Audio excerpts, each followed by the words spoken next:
Hey guys, tonight we begin with something that might change the way you think about one of humanity's greatest wonders. We're heading to the Giza Plateau in ancient Egypt, around 2580 BC, during the construction of the Great Pyramid of Khufu. But we're not here to talk about engineering marvels or architectural genius. We're here to experience something far more primal: survival.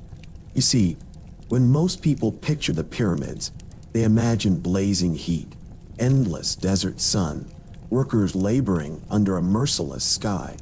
And that's true. But what they don't imagine is what happens when that sun disappears. What happens when the temperature that's been scorching you all day suddenly plummets? When the sweat that's been soaking your thin linen clothing becomes a deadly layer of cold moisture against your skin? When the stone that's been radiating heat like a furnace all day becomes a frozen mass that sucks the warmth from your body?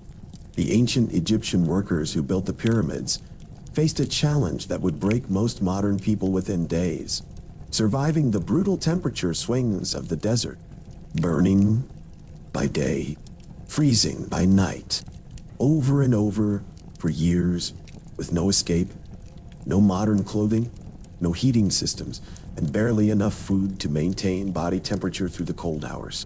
So before you get comfortable in your warm bed, take a moment to like this video and subscribe, but only if you genuinely enjoy what I do here.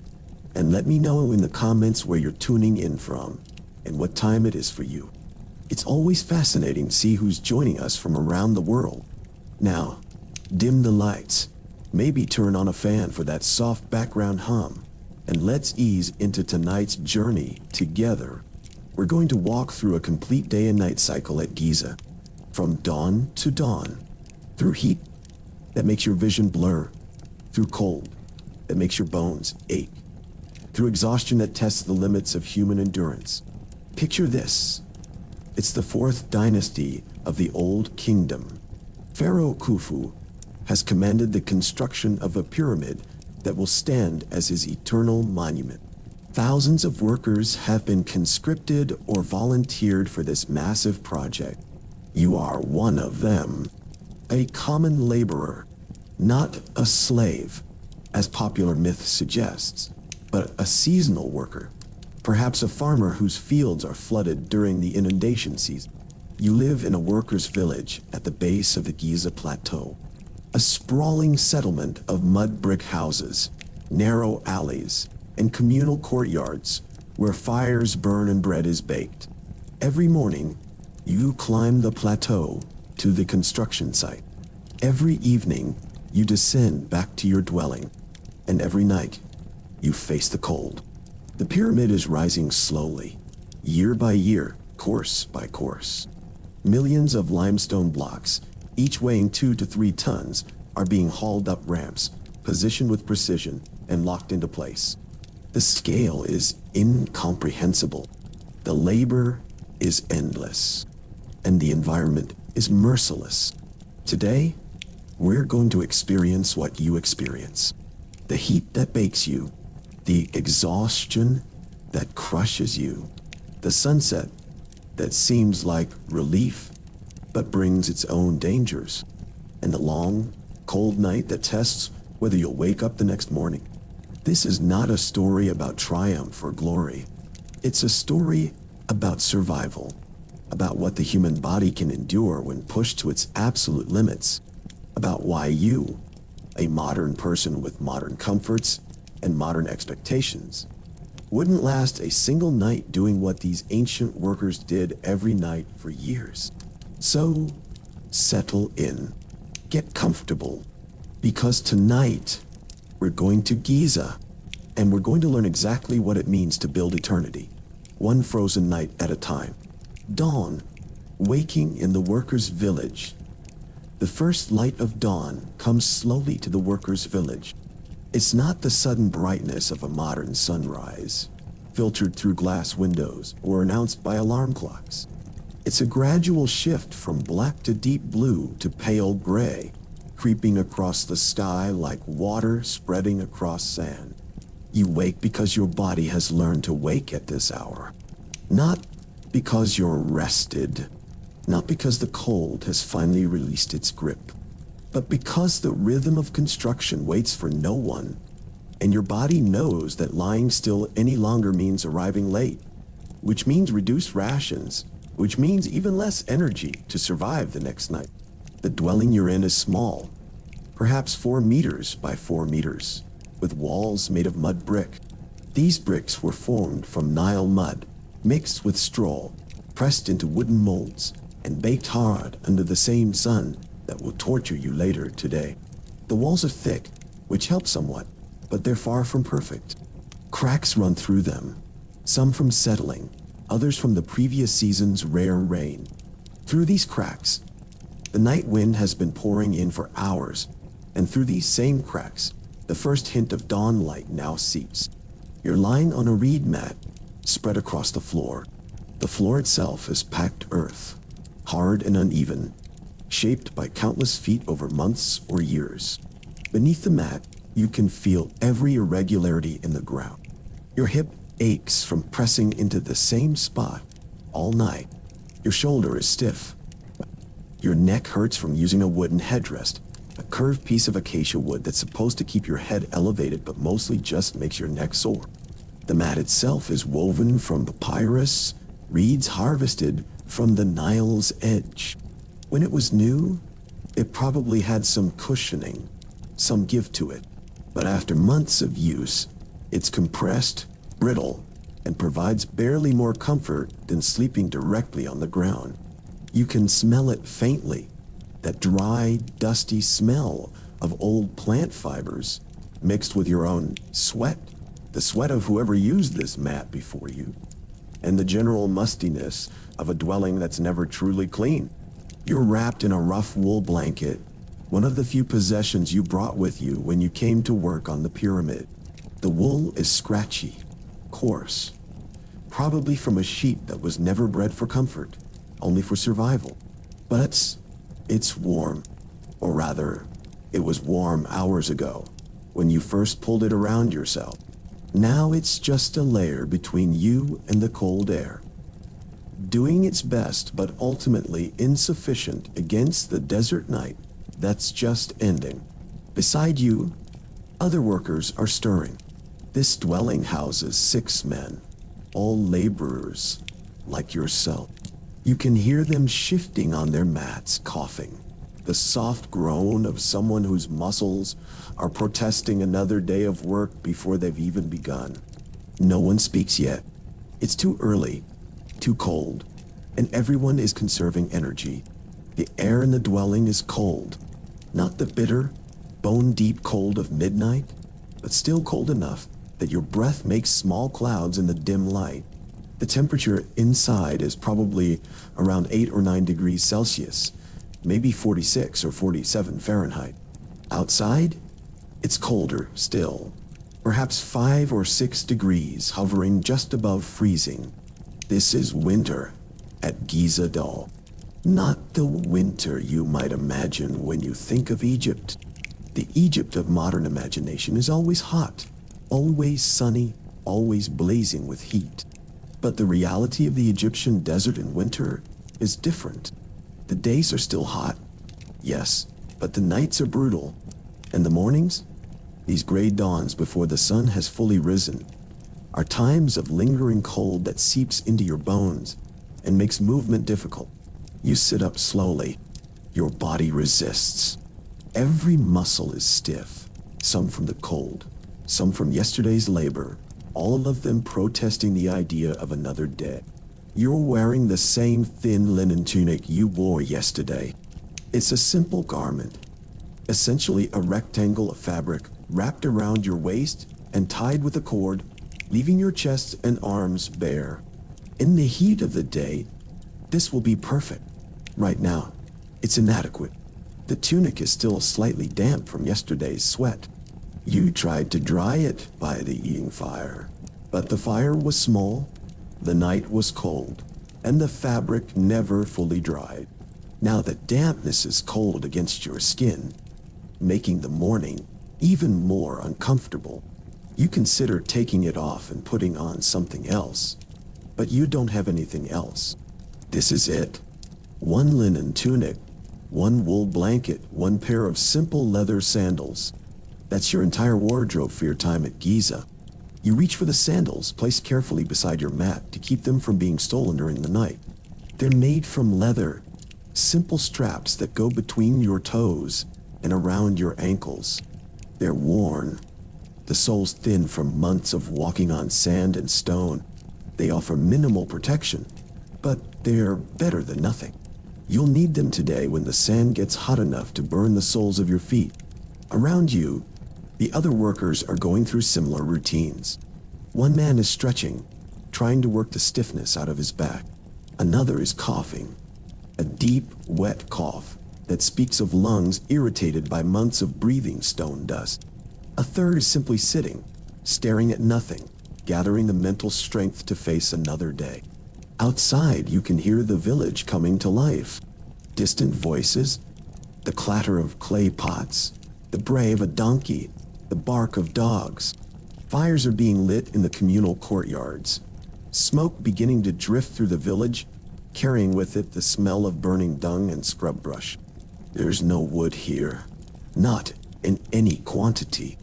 Fuel for fires comes from dried animal dung, collected and stored, and whatever sparse vegetation can be found in the desert around the construction site. Someone has to go out and get water.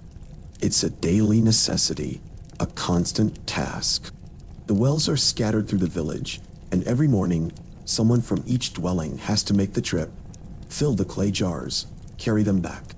Today, it's your turn. You stand, wrapping the wool blanket around your shoulders like a cloak, and step toward the door. The door is just a wooden frame with a reed mat hung across it, providing minimal privacy and even less insulation. You push it aside and step out into the narrow alley between dwellings. The cold hits you immediately. The air outside is sharp, dry, and still. The sky above is that pale gray of early dawn, with the stars fading, but the sun not yet visible. The alley is in shadow, the buildings blocking what little light there is. The ground beneath your sandals is hard-packed earth, cold through the thin leather. You can see your breath now, small clouds forming with each exhale and dissipating quickly in the still air. Around you, the village is a maze of similar dwellings, all mud brick, all roughly the same size, packed close together like a honeycomb. Narrow alleys wind between them, barely wide enough for two people to pass. There are no streets, no planning, just organic growth as more workers arrived and more dwellings were built. You walk toward the nearest well, passing other workers doing the same. Faces are familiar now, after months of working together, but no one makes eye contact. Everyone is tired. Everyone is cold. Everyone is simply trying to get through the morning ritual so the day can begin. The well is a simple affair. A shaft dug deep into the sand until it reached water, lined with stones to prevent collapse, with a wooden frame overhead and a rope with a leather bucket. You wait your turn, then lower the bucket, hear the distant splash, and begin hauling it up. The water is cool, not cold. Groundwater here stays relatively constant in temperature, warmer than the night air, cooler than the day air. You fill your clay jar, careful not to spill. Water is precious. Not scarce exactly, but precious in the sense that getting it requires work, and wasting it means more work later. The jar is heavy when full, perhaps 10 or 12 kilograms, and you have to carry it back to your dwelling, trying not to slosh water over the rim. Back inside, you pour some water into a smaller bowl for washing. The ritual is brief. You splash water on your face, the shock of it waking you more fully. You rinse your hands. You take a small drink, the water sitting cool in your stomach, and that's it. That's the morning hygiene routine. No shower, no soap, no time for anything more elaborate. Breakfast is being prepared in the courtyard outside. One of the other workers has gotten the fire going, blowing on embers saved from last night, adding dried dung and brush until flames appear. A flat stone is placed over the fire, and pieces of flatbread are being warmed on it. The bread was made yesterday, or perhaps the day before, and it's hard now, but heating it makes it somewhat more palatable. You take your portion, 2 pieces of flatbread, perhaps the size of your hand each, and a small bowl of thick beer. The beer is barely alcoholic, more of a liquid bread than what you'd call beer today. It's nutritious, providing calories and some vitamins, and it's safer than water since the brewing process kills many of the pathogens that might be in the Nile water used to make it. You eat slowly, sitting by the fire, trying to absorb what little warmth it provides. The bread is tough, chewy, gritty from the stone ground flour. The beer is sour, thick, but it's filling. Around you, the other workers are doing the same, eating in silence, preparing for the day. The sky is lightening now. The gray is giving way to a pale blue in the east. Soon the sun will appear over the horizon, and when it does, everything will change. The cold will retreat, the heat will arrive, and the work will begin. You finish your bread, drain your bowl of beer, and stand. The fire has warmed you slightly, but you're still cold. Your tunic is still damp. Your muscles are still stiff. But it doesn't matter. The sun is rising, and the pyramid is waiting. Morning. The climb to the plateau, the walk from the workers' village to the construction site is perhaps a kilometer, maybe a bit more.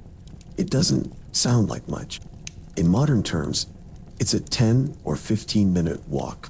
But this is not a modern walk on a paved sidewalk with comfortable shoes and a rested butt. This is a trudge through sand and over rocks, in thin sandals, with a body that's already tired before the day has begun. You leave the village with the other workers, a loose stream of men moving in the same direction. There's no formal organization, no marching in lines, just a flow of bodies all heading toward the same destination. The path, if you can call it that, has been worn into the sand by thousands of feet over months and years. It's a slight depression in the landscape, easier to walk in than the surrounding terrain, but still soft, shifting sand that makes every step require effort. The sun is just appearing now, a thin sliver of gold on the eastern horizon. The moment it becomes visible, you can feel the difference. Not warmth exactly, not yet, but a change in the quality of the light. The cold blue-gray of dawn is giving way to something warmer, more yellow, more alive. As you walk, you can see the Giza Plateau ahead of you, rising above the surrounding desert. It's not a dramatic rise, perhaps 30 or 40 meters above the valley floor, but it's enough to dominate the landscape. And on top of that plateau, you can see the pyramid. Even from this distance, even though it's still under construction, it's massive. The scale is difficult to comprehend. You've been working on it for months, and you still can't quite believe how big it is. The base covers an area larger than several of the largest buildings you've ever seen combined, and it's tall, already reaching perhaps 40 or 50 meters into the sky, with plans to go much higher. The pyramid gleams in the early morning light. The limestone blocks that form its surface are white, almost painfully bright, when the sun hits them at certain angles. Later in the day, that glare will be blinding, reflecting the sun's light with an intensity that makes your eyes water. But right now, in the soft light of dawn, it's merely impressive, a monument rising from the desert floor. As you walk closer, you can start to see the details. The individual blocks, each one massive, each one shaped and positioned with care. The ramps, long earthen slopes built alongside the pyramid, allowing workers to drag blocks up to the higher levels. The scaffolding, wooden poles and platforms clinging to the sides. The swarms of workers, already visible as small dots, moving about like ants on the surface of something impossibly large. The temperature is rising now. You can feel it with each minute. The sun is climbing higher, and the desert is beginning to absorb its heat. 5 minutes ago, you were cold, wrapping your blanket around yourself. Now the blanket is becoming unnecessary. You pull it off, drape it over your shoulder. Your skin, exposed to the sun, starts to warm. This transition period, from cold dawn to hot morning, is perhaps the most comfortable part of the day. The temperature is rising through that sweet spot, where it's neither too cold nor too hot. 15 degrees, 18, 20. If you could stay in this range all day, life would be bearable. But you can't. The sun doesn't stop climbing. The temperature doesn't stop rising. This comfort is brief, a small window of pleasantness between two extremes. You're climbing now, walking up the gradual slope that leads to the plateau. The sand here is mixed with rock, chunks of limestone that have flaked off the quarries or fallen from the construction site. You have to watch your footing, careful not to turn an ankle on a hidden stone. Around you, the other workers are silent. A few conversations are happening, low voices discussing the day ahead. But most people are quiet, conserving energy, lost in their own thoughts. You recognize some faces, men you work alongside, men whose names you've learned. There's no real camaraderie here, not like you might imagine from movies about ancient building projects. Just shared misery, shared purpose, shared endurance.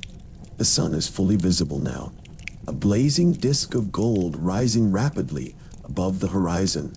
The last traces of dawn are gone. The sky is blue, that deep, cloudless blue of the Egyptian desert, stretching from horizon to horizon without interruption. There are never clouds here, never rain, or so rarely that it might as well be never. Just blue sky and blazing sun, day after day after day. You're sweating now. Oh, not heavily, not yet, but you can feel the first prickle of moisture on your skin.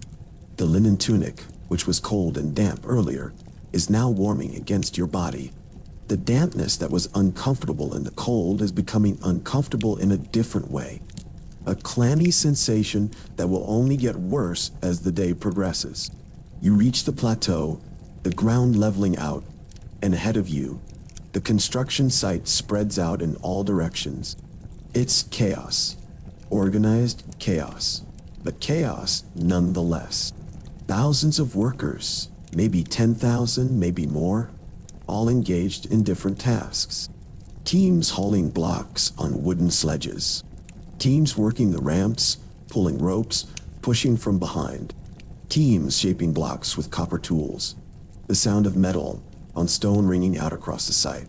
Teams carrying water, carrying food, carrying away debris. The scale of it is overwhelming.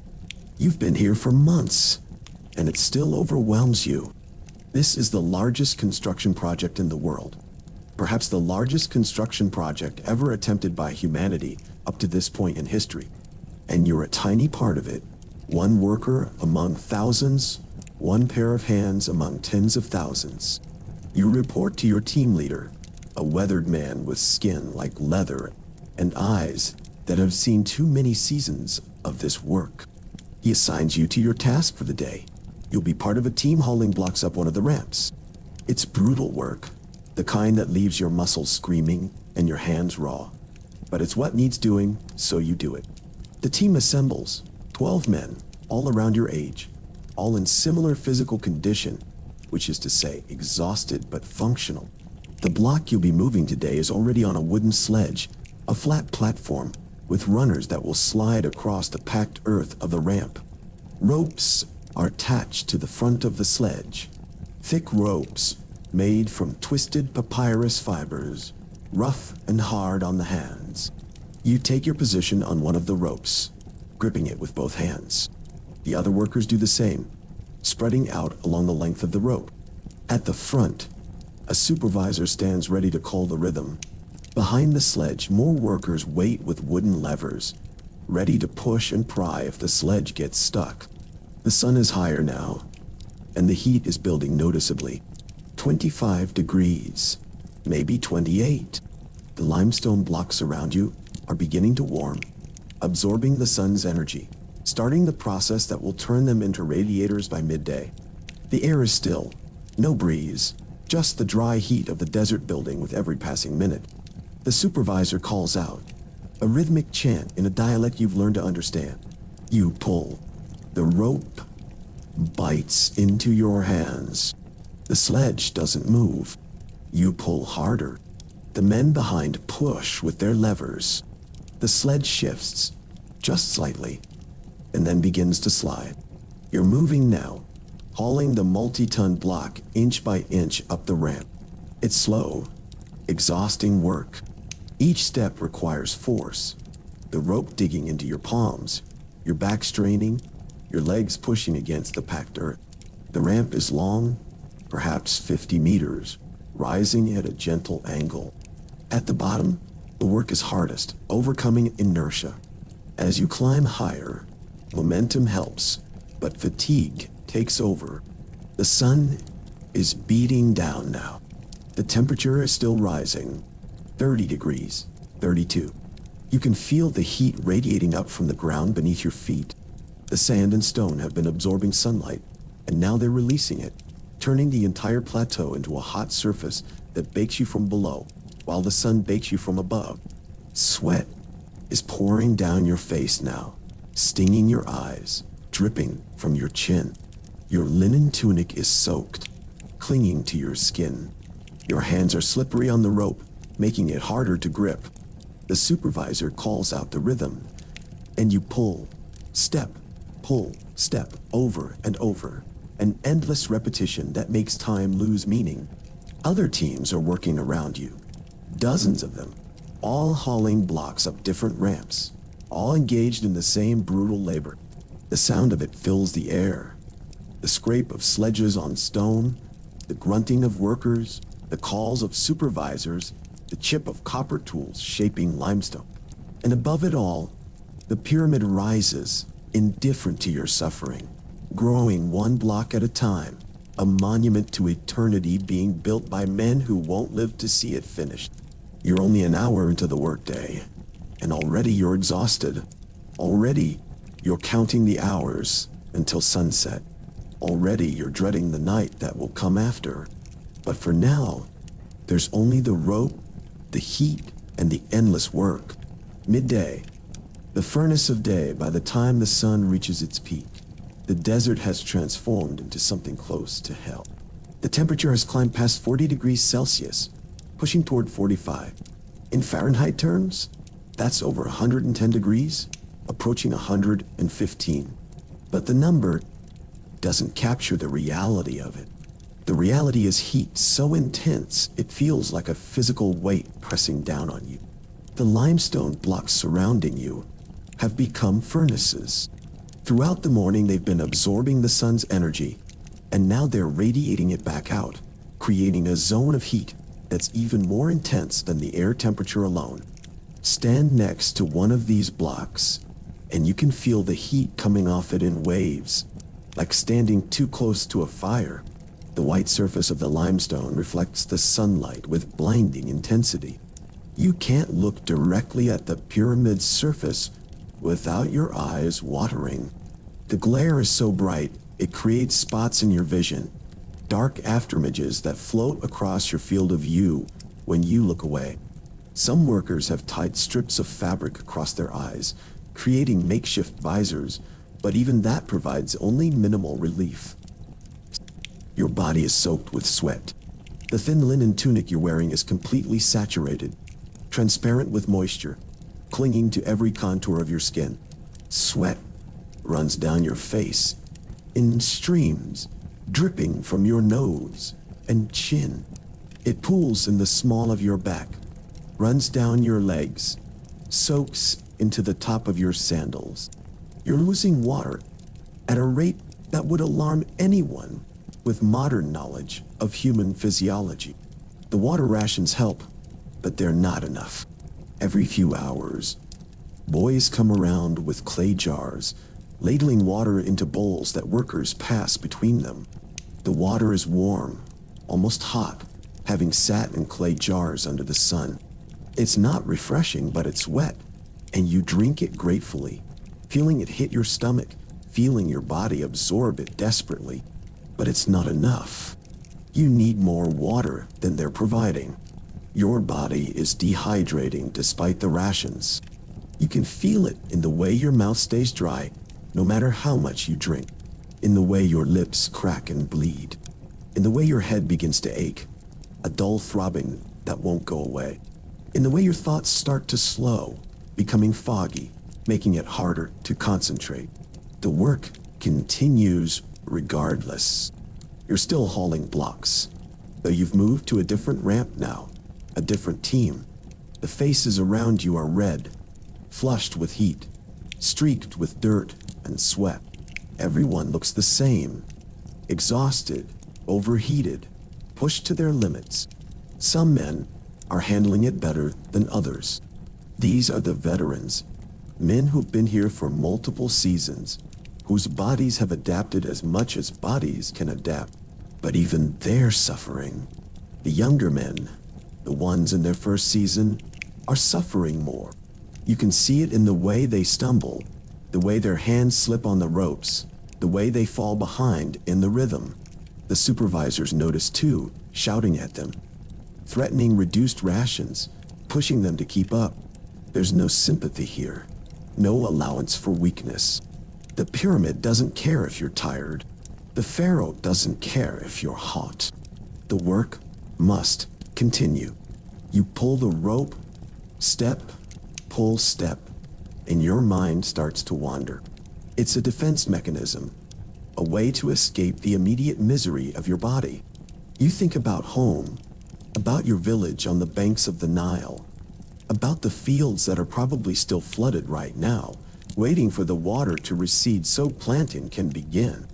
You think about your family, about whether they're thinking of you. You think about how many more months you have to endure this before you can return. But then your foot catches on something, a rock or an uneven patch of ground, and you stumble. The rope burns across your palm as it shifts in your grip. Pain brings you back to the present, back to the heat and the work and the endless suffering of the midday sun. Your hands are in terrible shape. The rope has worn the skin, raw, creating blisters that have burst and reformed and burst again. The palms are a mess of raw flesh and calluses, some bleeding slightly, all of them painful. You've tried wrapping them with strips of cloth, but the cloth just gets soaked with sweat and blood and becomes slippery, making the rope harder to grip. The soles of your feet aren't much better. The leather sandals provide some protection, but not enough. The sand between the construction site and the village gets hot enough to burn skin. The stone surfaces on the ramps get even hotter. You've learned to walk quickly, to not stand in one place too long, to keep moving so no part of your foot stays in contact with the hot surface for more than a second. But despite all your care, you have burns. Small ones, red patches on the balls of your feet and your heels, places where the heat has damaged the skin. They hurt constantly, a sharp pain with every step, but there's nothing to do about it. No medicine, no treatment, just endurance until they heal on their own or until they get bad enough that you can't walk anymore. The sun continues its arc across the sky, and the heat, if anything, intensifies. There's a point, somewhere between noon and early afternoon, where the heat reaches its absolute peak. It's hard to say exactly when, but you know it when you feel it. It's the moment when the air itself seems to shimmer, when breathing becomes difficult, when your body starts to feel like it's cooking from the inside out. At this point, you notice something strange happening to your perception. Time begins to feel distorted. Minutes feel like hours. Hours disappear in what seems like moments. You'll be pulling the rope, locked into the rhythm, and suddenly realize that you have no memory of the last period of time. Did you just black out? Or did you just stop forming memories? Your brain too overheated to properly record the passage of time. Other workers are experiencing the same thing. You can see it in their eyes, a kind of vacant look, as if they're not fully present, as if some part of them has retreated somewhere deep inside to escape the heat. The supervisors recognize this too, and they're more forgiving about it than they are about obvious laziness. They know that at a certain point, the heat affects everyone, even the strongest workers. Some men aren't handling it well. During a water break, you see a worker collapse. One moment he's standing, waiting for his turn at the water jar. The next moment he's on the ground, unconscious. Other workers carry him to the shade, what little shade exists, and pour water on his face. He wakes after a few minutes, confused, disoriented, but he's ordered back to work. There's no rest for heat exhaustion. The pyramid doesn't stop for individual suffering. You wonder how many men die during the construction, not from dramatic accidents, not from blocks falling or ramps collapsing, but from the cumulative effect of heat and exhaustion and dehydration. Men who just stop waking up one morning. Men who collapse and don't get back up. Men whose hearts give out under the strain. There's no record being kept, at least not one you've seen. Just bodies carried away, graves dug in the sand, and the work continuing. The limestone dust is everywhere. It coats your skin, mixes with your sweat to form a paste, gets in your eyes and nose and mouth. Every breath brings in more of it, irritating your lungs, making you cough.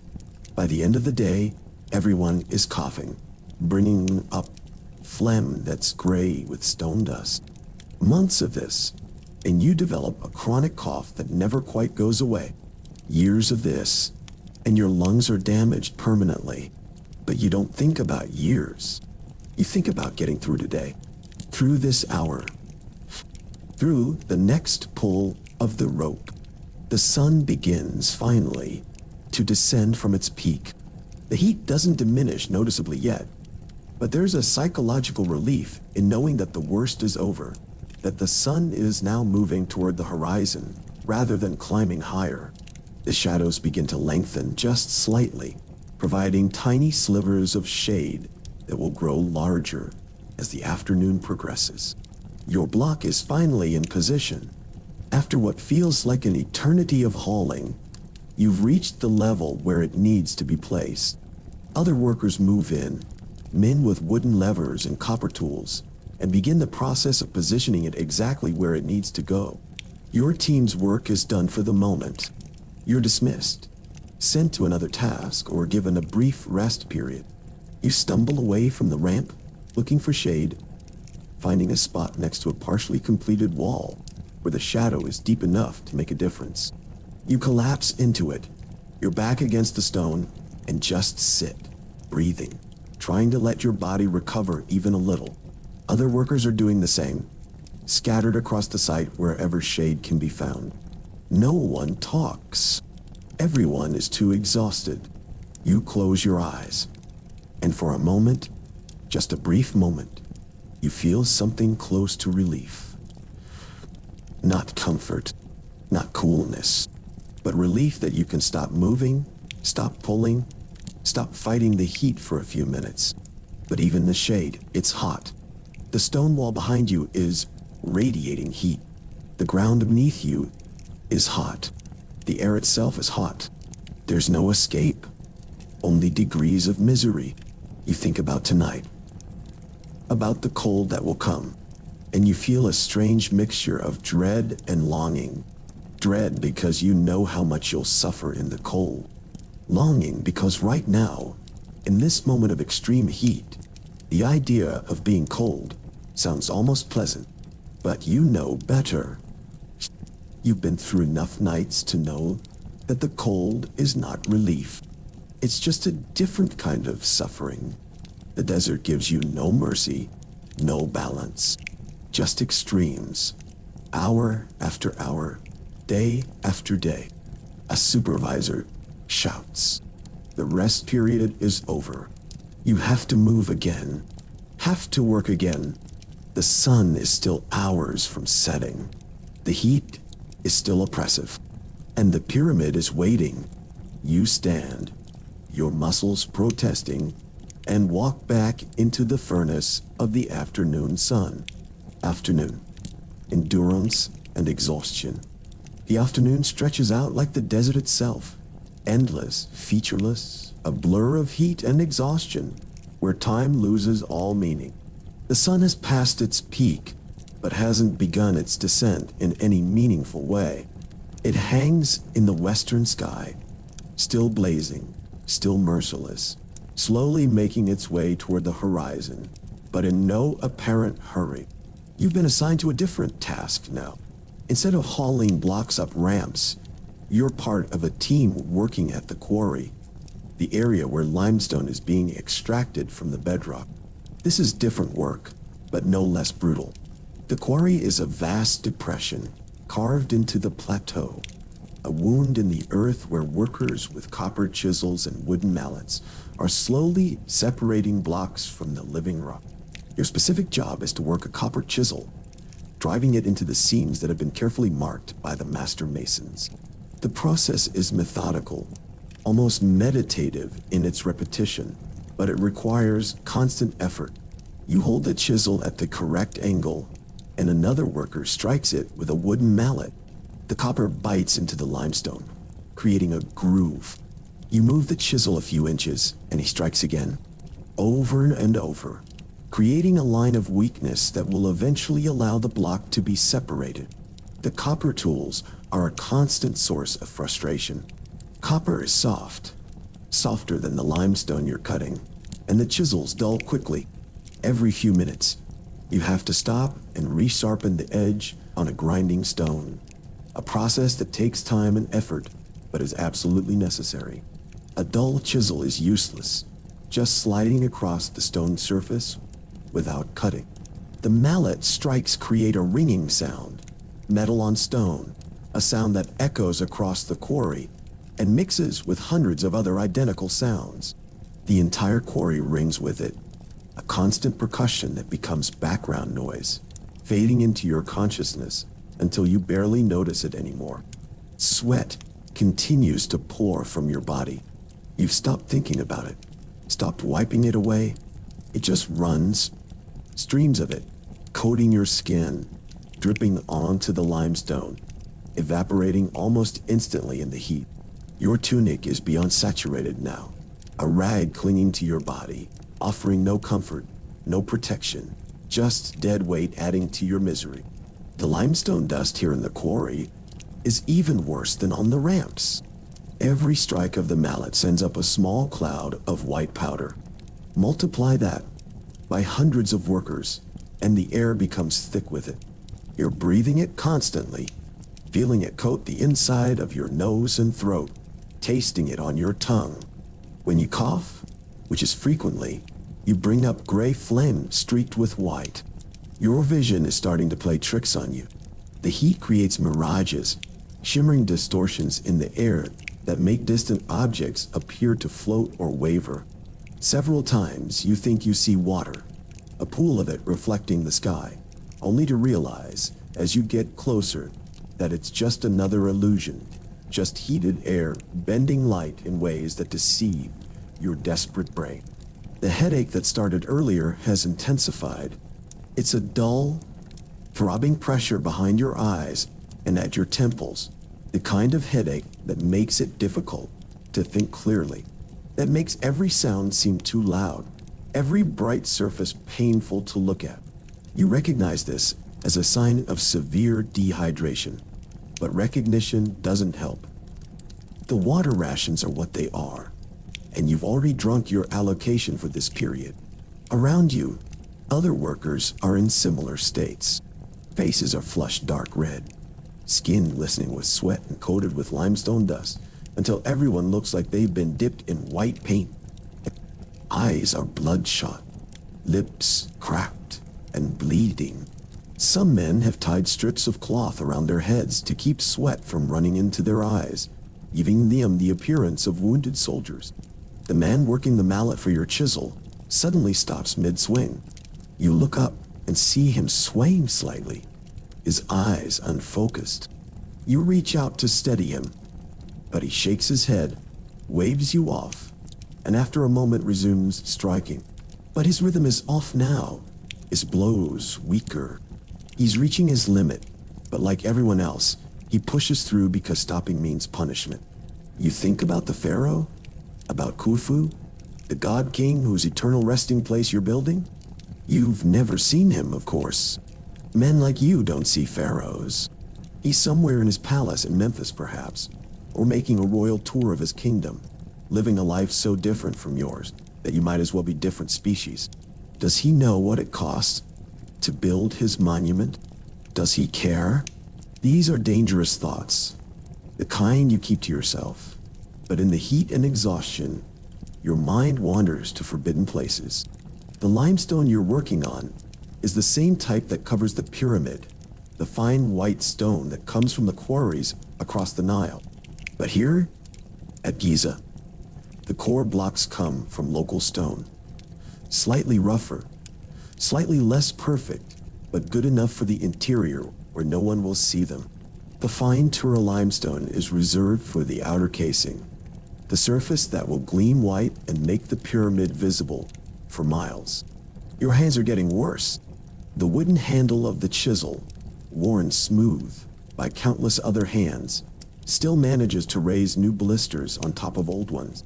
Your palms are a landscape of pain, raw flesh and calluses competing for space. Every time you shift your grip, fresh agony shoots up your arms. But you can't stop. The work must continue.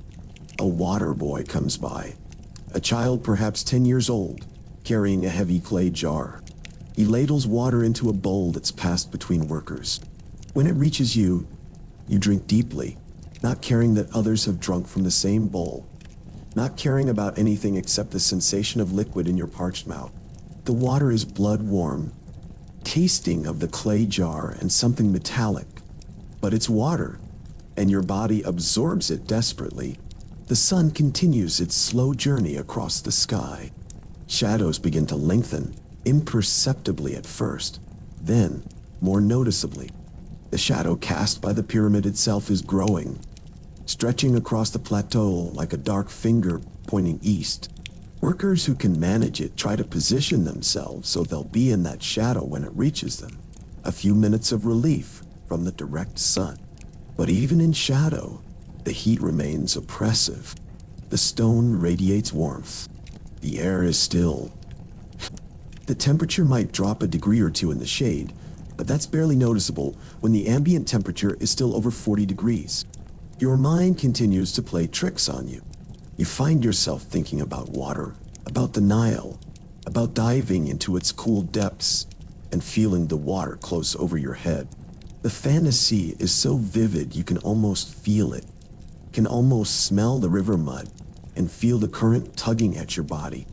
Then the mallet strikes the chisel wrong, the copper slips, and pain brings you back to reality. You notice that the supervisors are less aggressive in the afternoon heat. They still watch, still ensure the work continues, but they're not shouting as much, not threatening as frequently. They're suffering too, though their suffering is less than yours. They at least have better shade, better water access, and they're not doing physical labor. But the heat affects everyone, and even they seem ground down by it. A commotion draws your attention. Several workers are gathered around someone who's collapsed. You can't see who it is from your position, but you can see the concern on the faces surrounding him. After a few minutes, the crowd disperses and work resumes. You learn later that the man died. Heart failure, probably. His body simply unable to continue under the strain. His body will be carried away, his family notified if he has family here, and his name will be forgotten. The pyramid takes what it takes. The afternoon wears on. Your arms are shaking now, trembling with fatigue even as you try to hold the chisel steady. The strikes of the mallet jar your entire body, sending shocks up your arms and into your shoulders. Your back aches from bending over the stone.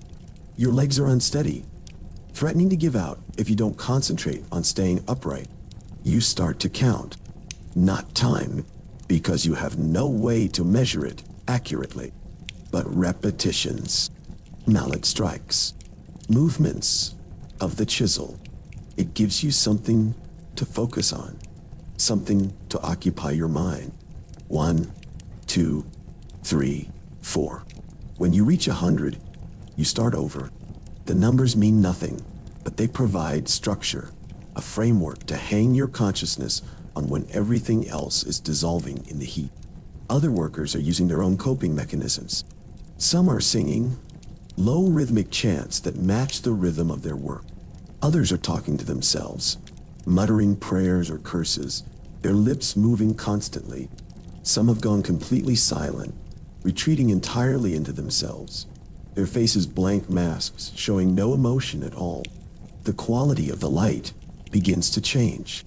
It's subtle, almost imperceptible, but you've learned to notice it. The harsh white glare of midday is softening, acquiring a slightly golden tinge. The sun is finally, truly beginning its descent.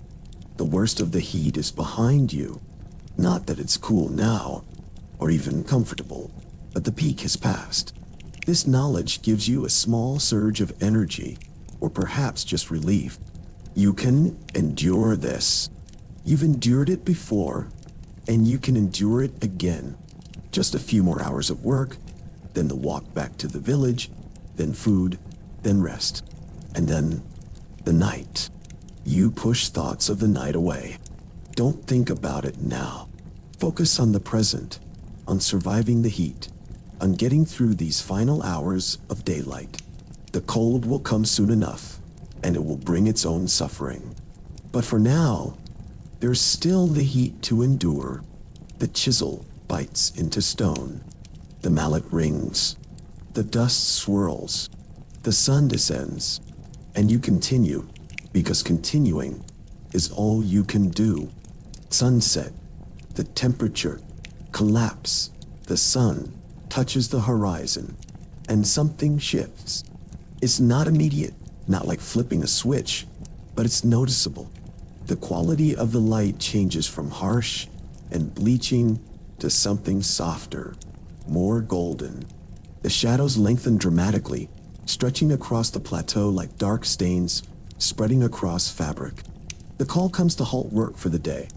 It's not given by any single voice, but ripples across the construction site as supervisors signal to their teams. Tools are set down. Ropes are coiled. Workers begin the slow process of gathering themselves for the journey back to the village. You straighten up from your work at the quarry, and your body protests violently. Your back, which has been bent over the stone for hours, doesn't want to straighten. You have to force it, vertebra by vertebra, hearing and feeling things pop and crack as you stand upright. Your hands don't want to release the chisel, the fingers cramped into a claw shape from gripping it for so long. Around you, other workers are going through similar struggles. Men stretching, grimacing, working stiffness out of muscles that have been locked in repetitive positions for hours. Some are limping, favoring injured feet or legs. Others are coughing, the deep chest-rattling cough of lungs irritated by limestone dust. The temperature is dropping. You can feel it, subtle but definite. The sun is halfway below the horizon now, and with it goes its heat. 20 minutes ago, the air temperature was still over 40 degrees. Now it's perhaps 38, 37. The change is welcome at first, a relief after the oppressive heat of the day. But then you notice something else. Your tunic, which has been soaked with sweat all day, is still wet. In the heat of the day, this was just uncomfortable. Now, as the temperature drops, that moisture becomes dangerous. Wet fabric against skin conducts heat away from your body much more effectively than dry fabric. What was a minor discomfort in the heat is becoming a serious problem in the cooling air. You start walking back toward the village with the stream of other workers. The path is easier to see now, worn deep and obvious after a full day of thousands of feet traversing it. The western sky is ablaze with color, oranges and reds and purples, painted across the horizon in a display that would be beautiful if you had the energy to appreciate it.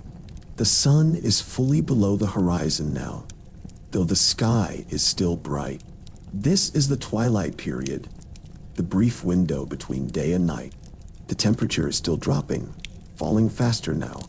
35 degrees, 32, 28. In the space of 30 minutes, the temperature has dropped more than 10 degrees, and it's still falling. You start to shiver. It's just a small tremor at first, barely noticeable, but it's there. Your body, which has been fighting heat all day, is now starting to fight cold. The transition is too rapid for your body to adapt. Your core temperature is still elevated from the day's exertion, but your skin is cooling rapidly, especially where your wet tunic clings to it. The wind picks up. During the day, the air was still, dead calm, trapped by the heat. But as the temperature drops, air begins to move, flowing from the cooling desert toward areas that are still warm. It's not a strong wind, just a gentle breeze, but it cuts through your thin, wet tunic as if it's not there at all. Around you, other workers are experiencing the same thing. You can see men hunching their shoulders, wrapping their arms around themselves, trying to conserve heat. Some have kept their wool blankets with them and are pulling them on now, but most, like you, left them back at the village. In the heat of the day, carrying extra fabric was unthinkable. Now, you're regretting that decision. The temperature continues to drop. 25 degrees, 22. The light is fading now, the brilliant colors of sunset giving way to a deepening blue-purple. The first stars are appearing, tiny points of light in the darkening sky. And with the darkness comes more cold. Your shivering intensifies. What started as a minor tremor is now a constant shaking that you can't control.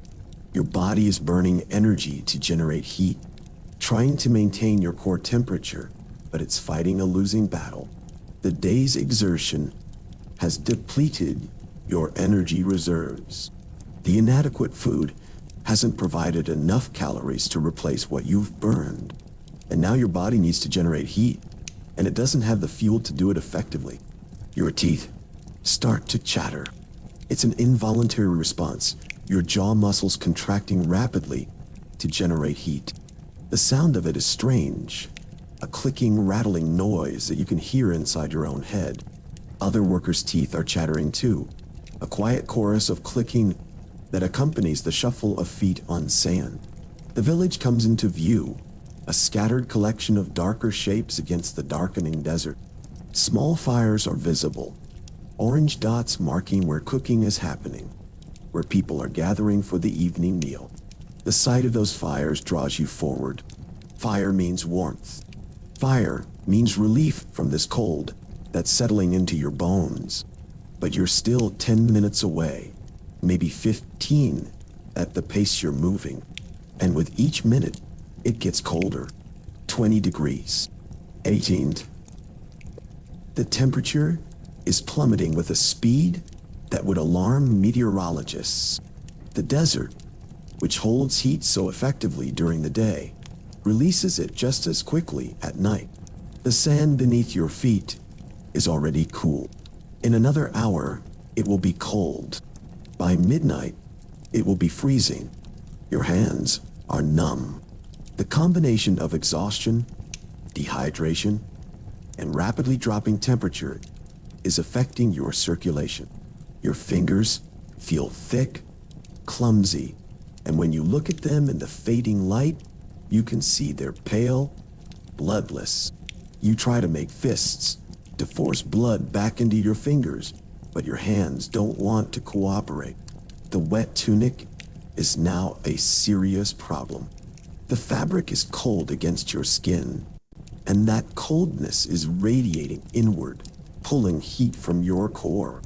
You try pulling it away from your body, creating an air gap for insulation, but it just flops back against your skin, damp and cold and miserable. Some workers are moving faster now, almost running, trying to reach the village and its fires before the cold gets worse. But you're too tired to run. You can barely walk. Your legs are shaking, partly from cold, partly from exhaustion, and you have to concentrate on each step to avoid stumbling. The sky is dark now, truly dark, with only a faint glow remaining in the west where the sun disappeared. Stars are out in force, thousands of them, more than you would ever see in the Nile Valley where moisture and smoke obscure the view. Here in the desert, the air is perfectly clear, and the stars are sharp points of ice-white light scattered across the blackness. The temperature is still dropping, 15 degrees, 12, Milestone and shadows. You've gone from over 40 degrees at midday to under 15 degrees. Now, a temperature drop of more than 25 degrees in just a few hours. Your body, evolved to maintain a constant internal temperature, is struggling to cope with this rapid change. You finally reach the village, stumbling into the narrow alleys between dwellings. The fires are scattered through the communal courtyards, and people are clustered around them, holding out their hands to the flames, trying to absorb warmth. You make your way to the nearest fire, pushing through the crowd, and finally feel the heat of flames on your skin. It's almost painful, the contrast between your cold skin and the heat of the fire, but it's a good pain, a relieving pain. You hold your hands out, palms toward the flames, and feel sensation slowly returning to your fingers as blood flow increases. Your body continues to shiver violently, but being near the fire helps, allows your core temperature to stabilize somewhat. The cook fire has bread warming on hot stones, and someone is stirring a pot of lentil stew. The smell of food makes your stomach contract painfully. You haven't eaten since the meager breakfast this morning, and your body desperately needs fuel. You wait your turn, receive your portion, 2 pieces of flatbread and a bowl of thin stew, and eat standing by the fire, trying to absorb as much warmth as possible before you have to go to your dwelling. Other workers are doing the same, a crowd of exhausted, shivering men clustered around the fire, eating quickly, speaking little. Everyone knows what's coming. Everyone knows that the fires will die down eventually, that they'll have to retreat to their dwellings, and that the long, cold night is just beginning. The temperature is still dropping. 10 degrees? 8? Twilight. The air is becoming truly cold now. The kind of cold that makes breathing uncomfortable, that makes your lungs ache slightly with each inhale. And it will get colder still before the night is done. You finish your food and reluctantly leave the fire. Your dwelling is just a short walk away, but in those few seconds of walking, the cold attacks you with renewed vigor. Away from the fire, the wind feels stronger, colder, cutting through your still damp tunic with ease. You push through the reed mat that serves as a door and enter your dwelling. It's dark inside, only faint starlight coming through cracks in the walls. Other workers are already here, huddled on their reed mats, wrapped in their blankets. You find your spot, your mat, your blanket. The blanket is cold to the touch. Having sat here all day in the dwelling, you wrap it around yourself anyway, pulling it tight, and lie down on your mat. The ground beneath you is cold. The air around you is cold. Your tunic is still damp and cold, and the night has only just begun. Outside, the temperature continues its inexorable fall toward freezing. Early evening, preparing for night, the darkness inside the dwelling is nearly absolute. After the brightness of the day and the glow of the fires outside, your eyes struggle to adjust. You can make out vague shapes, other workers on their mats, the walls, the doorway, but details are lost in the blackness. The cold is settling in, becoming more than just a discomfort. It's a presence, a force that presses in from all sides. The mud brick walls, which provide some insulation, are still warm from the day's heat, but that warmth is fading. In a few hours, they'll be cold, and then they'll actively pull heat from the air inside the dwelling, making it even colder. You try to arrange yourself on your reed mat in a way that minimizes heat loss. You've learned through painful experience that certain positions are better than others. Lying on your back exposes too much surface area to the cold air. Lying on your stomach is uncomfortable and restricts breathing. The best position is on your side, curled into a ball. Knees pulled up toward your chest, arms wrapped around yourself, the blanket pulled over everything. This fetal position minimizes your surface area, reducing the amount of skin exposed to cold air. It also creates pockets of warmer air trapped between your body and the blanket, between your thighs and your torso, in the curl of your spine. These pockets provide insulation, thin layers of warmth that your body fights to maintain. But even in this position, you're cold. The damp tunic is still a problem. The wool blanket absorbs some of the moisture, but the fabric against your skin remains wet and cold. You consider taking the tunic off, sleeping in just your skin with the blanket, but then you'd have nothing dry to wear tomorrow, and a damp blanket would be even worse than a damp tunic. Around you, the other workers are settling in as well. You can hear the rustle of bodies shifting on reed mats, the creak of the mats themselves, the occasional cough or sigh. Someone mutters something, a complaint or a prayer. You can't tell which. No one responds. Everyone is focused on their own misery, their own survival. The temperature inside the dwelling is probably around 10 degrees Celsius now, perhaps 48 or 50 Fahrenheit. Outside it's colder, probably 8 degrees or less. The walls provide some protection, but not much. The mud brick is porous, and air flows through it. The gaps and cracks let in drafts. Cold air seeping in at floor level. Slightly warmer air escaping near the roof. Your body is still shivering, though less violently than before. The shivering is exhausting, burning energy that your body can't spare, but it's also necessary. The rapid muscle contractions generate heat, raising your core temperature, keeping your vital organs warm even as your extremities suffer. Your hands and feet are the worst. They're far from your core, and your body is prioritizing blood flow to your organs over your limbs. Your fingers are numb, tingling when you try to move them. Your toes are worse, completely numb, and you can't feel them at all when you try to wiggle them. You pull your feet up closer to your body, trying to warm them, but the cold stone floor has already drained too much heat from them. You think about frostbite, about losing fingers or toes to the cold. It happens. You've seen workers with blackened fingers, dead tissue that eventually falls off. It's not common, not in this climate, but on the coldest nights, especially when combined with moisture and exhaustion, it's possible. Time moves strangely in the darkness, without any reference point, without any ability to see the sky or track the moon's movement. You lose track of how long you've been lying here. Has it been an hour? 2 hours? Less than an hour? You have no way to know.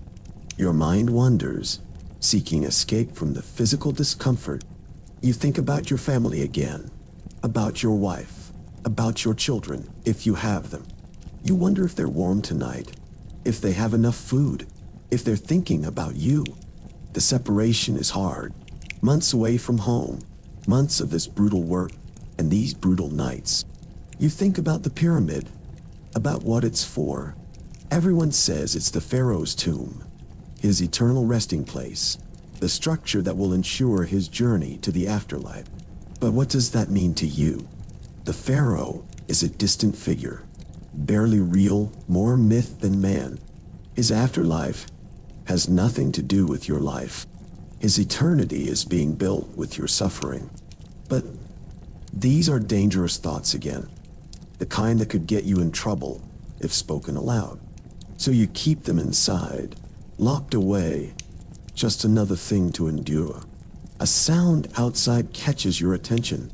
Footsteps, voices, people moving through the village. It's hard to tell what's happening, but it sounds like some kind of disturbance. One of the workers gets up and goes to the doorway, pushing aside the reed mat to look out.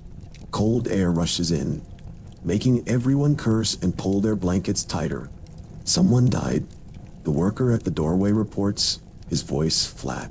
They're taking the body away. No one asks who.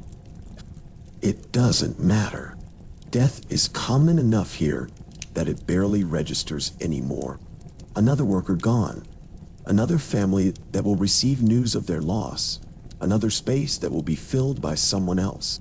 The pyramid consumes people, uses them up, and continues.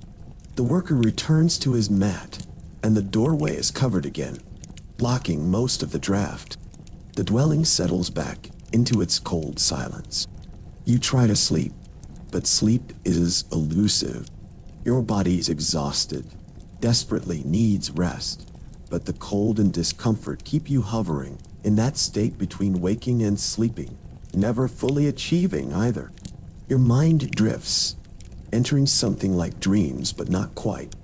Fragmented thoughts and images that don't quite cohere. You dream of heat, of being back on the ramps under the midday sun. In the dream, the heat is pleasant, comforting, and you bask in it. Then you dream of water, of diving into the Nile, of cool water closing over your head. The dreams are brief, flickering things that vanish as soon as you become aware of them.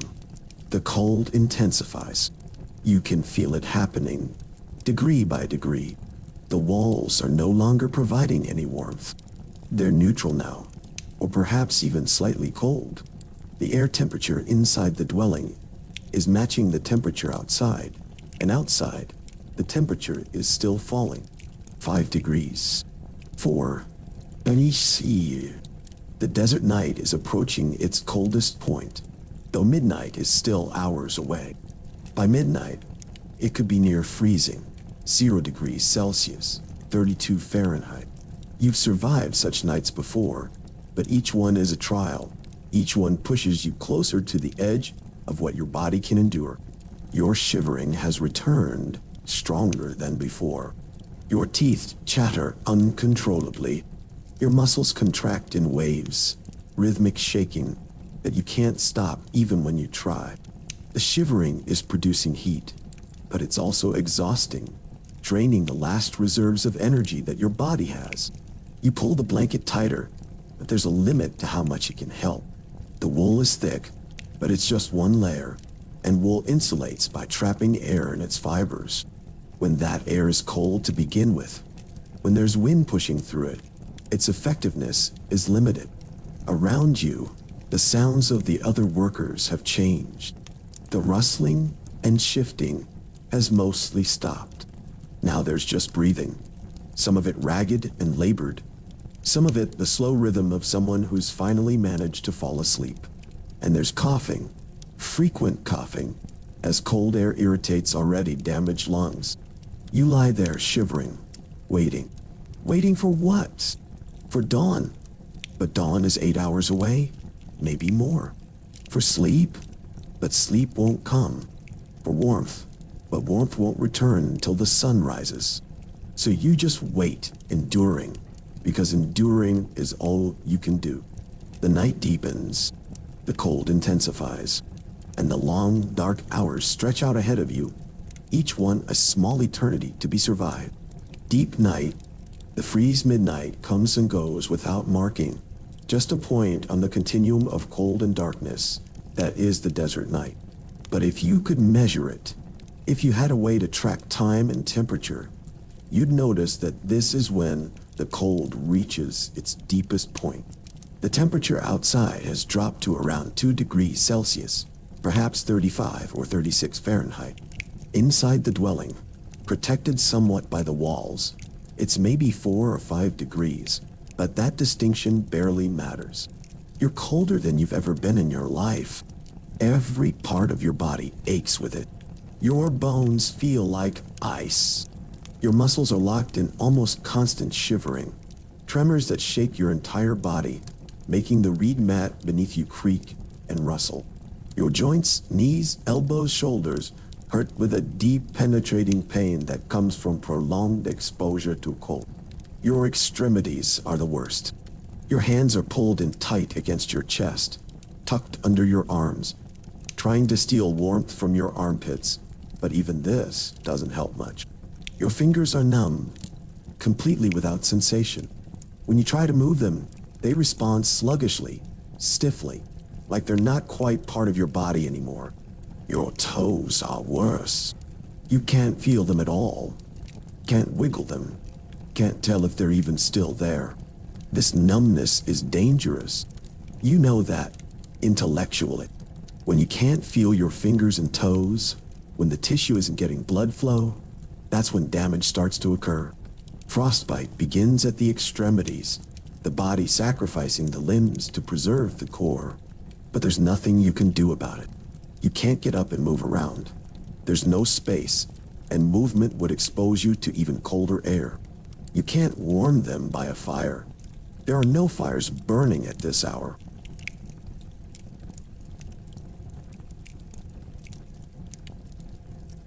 The breathing around you has changed.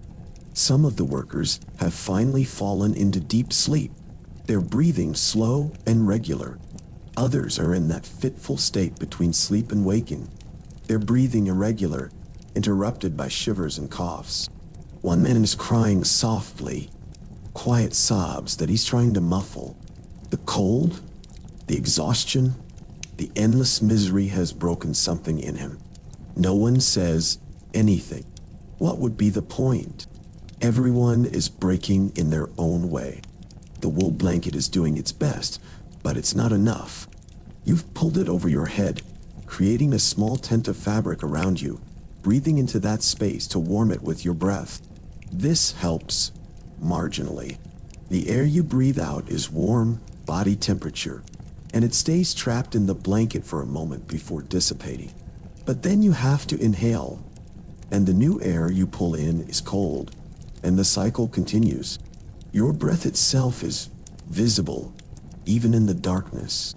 The moisture in your exhalation condenses in the cold air, forming clouds that you can see faintly in the starlight coming through the cracks in the walls.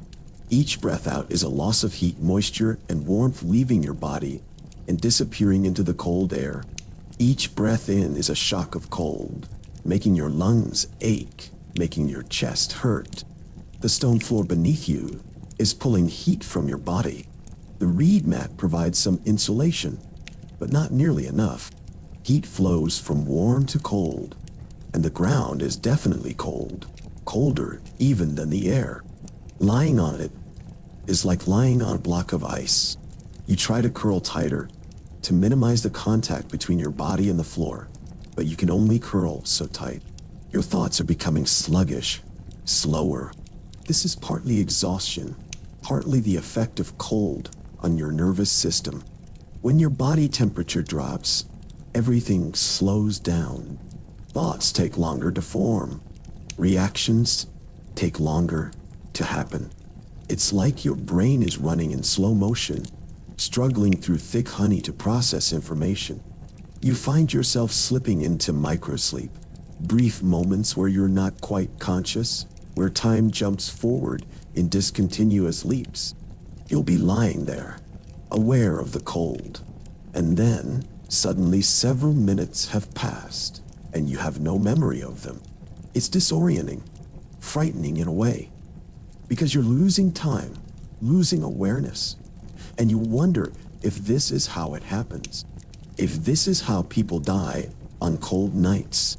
They slip from microsleep into real sleep, and then from sleep into something deeper, and they just don't wake up.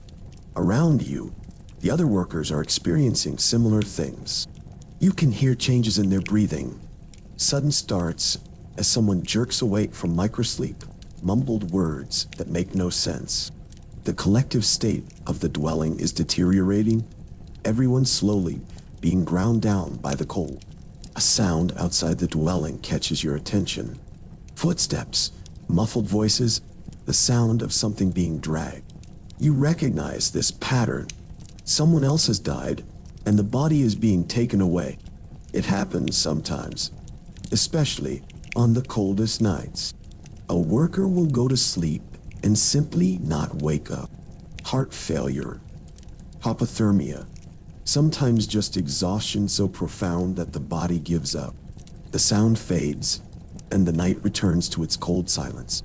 You think about death, about how easy it would be to just give up, to stop fighting the cold, to let go.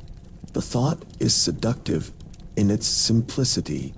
No more pain, no more cold, no more exhausting days of hauling stones. Just peace, quiet, an end to the struggle. But you don't give up. Something in you, some core of stubbornness or survival instinct or perhaps just habit, keeps you fighting. You keep shivering, keep breathing, keep enduring. Maybe it's for your family. Maybe it's because you've come this far and refusing to let the pyramid defeat you. Maybe it's because you don't know how to give up. Time continues its strange, distorted passage. Hours feel like days. Minutes stretch into eternities. You exist in a state of suspended suffering, not quite conscious, not quite unconscious, just enduring in this liminal space between life and death. Your body is burning through its last reserves of energy.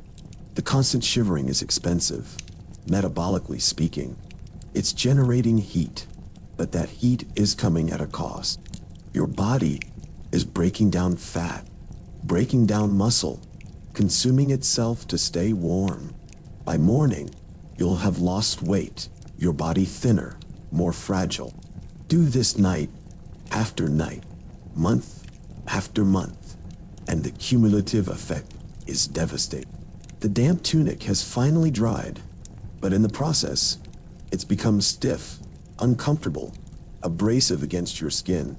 The salt from your sweat has crystallized in the fabric, creating a rough texture that chafes. But at least it's dry now. At least it's not actively pulling heat from your body anymore. A worker nearby starts coughing, a deep, violent cough that goes on and on. You can hear fluid in his lungs, the wet, rattling sound of pneumonia or some other respiratory infection. The cold, the dust, the exhaustion, they all weaken the immune system, make the body vulnerable to disease. This man is sick, perhaps seriously so, but there's no treatment available. He'll either recover on his own, or he won't. The coughing finally subsides, replaced by labored breathing. The man is still alive, still fighting, but it's clear he's struggling. You shift position slightly, trying to relieve the pressure on your hip, which has been pressed against the floor for hours and has gone numb. The movement sends a wave of cold air under your blanket, and you immediately regret it. You freeze, waiting for the air to settle, for the small pocket of warmth you've created to re-establish itself. Your mind wanders again, seeking escape. You think about heat, about fire, about the sun. You imagine yourself back on the ramps at midday, the sun beating down, the heat radiating from the limestone. In your half-dreaming state, you can almost feel it, almost believe you're there. The sensation is so vivid that for a moment, you actually feel warm. But then reality intrudes. A draft of cold air finds its way through a crack in the wall, flowing across your face, and the dream shatters. You're not in the heat of the day. You're here, in the deep cold of night, and the sun is still hours away. You wonder how the pharaoh sleeps, in his palace, on his royal bed with fine linens and perhaps even braziers burning to keep the room warm. Does he ever think about the workers building his pyramid? Does he know what it costs, what they endure? Or is he so removed from their reality that they might as well not exist? These thoughts are dangerous, bordering on seditious, but the cold and exhaustion have loosened your internal filters. In the darkness, in the misery, your mind goes where it will. Faint sound reaches you from outside. Is it wind or voices? You can't tell. See, the cold is affecting your hearing, making everything seem distant, muffled, as if you're underwater. Sounds don't seem to carry properly in the cold, dry air. They're absorbed, deadened, creating a sense of isolation that adds to the misery. You realize you need to urinate, but the thought of getting up, of leaving the minimal warmth of your blanket, of exposing yourself to the full cold of the night, is unbearable. You hold it, uncomfortable, continue your bladder full and aching, but it's still better than facing the cold outside. Other workers have solved this problem differently. You can smell it, the acrid smell of urine, someone who couldn't hold it anymore and didn't want to go outside. It's not pleasant, but it's understandable. In the extreme cold, in the exhaustion, standards slip by. Survival takes priority over dignity. The night continues. The cold continues. Your suffering continues. There's no relief, no respite, just the slow passage of hours marked only by their misery. Your shivering has become almost rhythmic, a constant tremor that you've almost stopped noticing because it never stops. Your body is locked in this state, spending precious energy to generate heat, fighting a losing battle against the cold that surrounds you. You think about the workers who came before you, who worked on the earlier stages of the pyramid. They endured this too. And you think about the workers who will come after you, who will finish what you started. They'll endure it as well. This suffering is universal, shared across time, a common experience of everyone who's ever worked on this monument. There's something almost comforting in that thought. You're not alone in this, not unique in your suffering. You're part of a larger story, a collective effort that spans years, decades even. Your individual misery is just one thread in a much larger tapestry of human endurance. But that philosophical comfort does nothing to warm your frozen fingers, nothing to ease the ache in your bones, nothing to make the night pass any faster. So you continue to lie there, shivering, waiting, enduring, because that's all there is. Endurance died. The simple, stubborn refusal to give up, to let the cold win, to let the night defeat you. And eventually, though you don't know when, though you can't mark the moment, exhaustion wins out over discomfort. Your body, pushed beyond its limits, forces you into something like sleep. It's not rest. Not really. It's more like unconsciousness, your brain simply shutting down to conserve energy. But it's better than lying there awake, fully aware of your misery. You sleep fitfully, and in your dreams, the sun is rising. Late night, survival strategies, you wake with a start, disoriented, not knowing where you are or what time it is. The darkness is still absolute. The cold still intense. Nothing has changed except that you've lost some period of time to sleep. How long? Impossible to say. An hour? 2? It could be any time between midnight and dawn. Your body feels worse than when you fell asleep. The brief unconsciousness has allowed the cold to penetrate deeper. Your muscles are stiff, almost rigid. Moving at all requires concentrated effort, forcing your limbs to respond to commands they don't want to follow. You need to move. Lying still, you're slowly freezing. Your body temperature is dropping, and if it drops too far, you won't wake up. This knowledge, this primal understanding of danger, pushes you to action despite the discomfort. You sit up slowly, keeping the blanket wrapped around yourself. The movement disturbs the small pocket of warmth you created, and cold air rushes in against your skin. You gasp at the shock of it, your breath clouding in the darkness. But movement is necessary. Movement generates heat. Even small movements, like flexing your fingers and toes, help stimulate blood flow, help warm your extremities. You're not the only one awake. Around you in the darkness, you can sense other workers stirring. Someone is coughing. The sound, harsh and painful. Someone else is moving, shifting position, trying to find some configuration that's less miserable.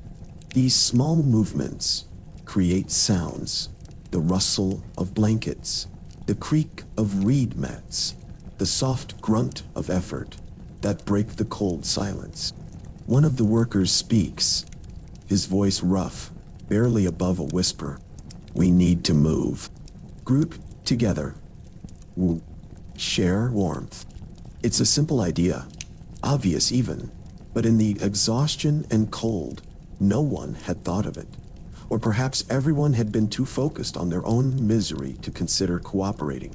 But now, with the suggestion made, it makes perfect sense. Bodies together create more warmth than bodies apart. There's shuffling in the darkness as workers move their mats closer together.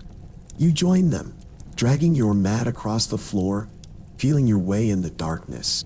6 men, all with their mats arranged in a cluster, close enough that bodies can touch, that blankets can overlap. You lie down again, but now you're pressed against another worker. On one side, his back against your front. On your other side, another body, his front against your back. The arrangement is intimate, uncomfortable in some ways, but the warmth is immediate and undeniable. Body heat that was dissipating into the cold air is now being shared, trapped between bodies, multiplied by proximity.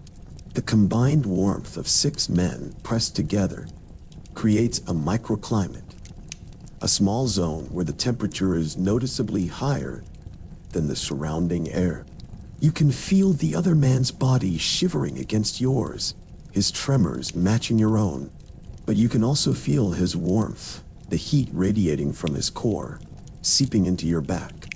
It's not comfortable, not by any modern standard, but it's survivable. This is how mammals survive cold, huddling together, sharing heat, strength in numbers. The blankets are arranged to cover everyone, overlapping layers of wool, creating better insulation than any single blanket could provide. The man at the edge of the group has the worst position, one side exposed to the cold air, but even he benefits from the shared warmth of the others. No one speaks. There's an unspoken understanding that talking wastes energy, wastes heat. The silence is broken only by breathing, by the occasional cough or sigh, by the rustle of fabric as someone shifts slightly. Your shivering begins to ease. Not stop, but lessen in intensity. Your body senses that it's not losing heat as rapidly, that the immediate crisis has passed, and it reduces the shivering response.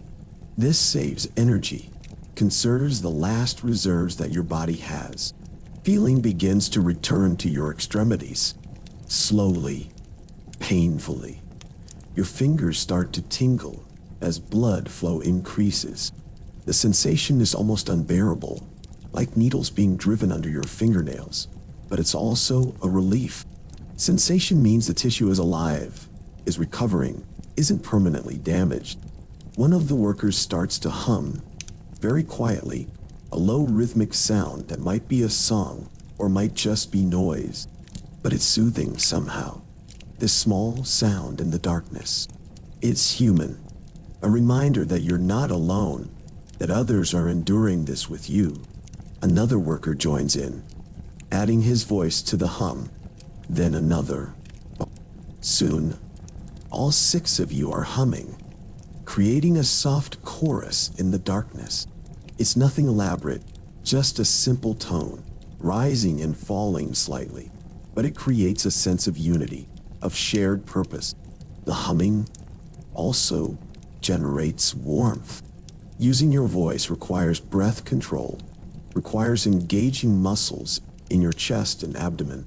These muscles contract, generate heat, and that heat spreads through your core.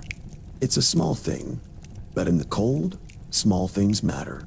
You think about the men you're pressed against, these workers whose names you might not even know. In the light of day, you might not speak to them, might not even acknowledge them.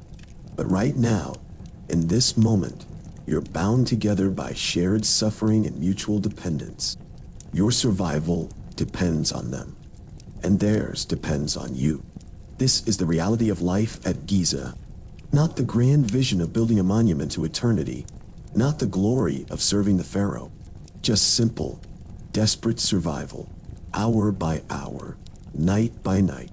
People taking care of each other because they have to, because the alternative is dying alone in the cold. The humming gradually fades, voices dropping away one by one until silence returns. But the sense of connection remains, an invisible bond created by necessity and proximity. Time passes. You drift in and out of something like sleep, never fully unconscious, but never fully awake either. The group's shared warmth makes this possible. Alone, you would have to stay awake, fighting the cold. Together you can rest, knowing that the collective body heat will sustain you. At some point, you become aware that one of the workers is sick. His breathing is labored, wheezing, and his body is shaking with more than just cold. He's feverish, his skin hot against yours, even in the cold of the night. Sick men need more warmth, need more care, and without discussion, the group adjusts, giving him the center position where he's surrounded by bodies on all sides. This is survival at its most basic, not heroic, not glorious, just pragmatic.